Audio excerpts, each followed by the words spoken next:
Úgy tűnik, hogy Benji nyilatkozni fog. Kíváncsian várjuk, miről fog nyilatkozni. Tehát ez igazából tényleg arra gondolatok, hogy inkább és még 4 év volt, tehát 18-19 éves korában nem egy eljárás, mert nagyon sok mindent nem értünk el, annyit érzékeltünk, kihallgatták, meghallgatták.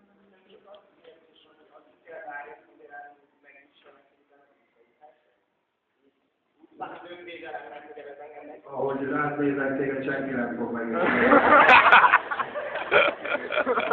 Azt fogja mondani, hogy bocs, hogy eljöttem. Keveredtél verekedésben? És... Előfordulhat, hogy most napóliba ezzel a testtel akartam. Most amíg egyébként korosztályon ki van téve az, hogy az is nagyon jellemző, hogy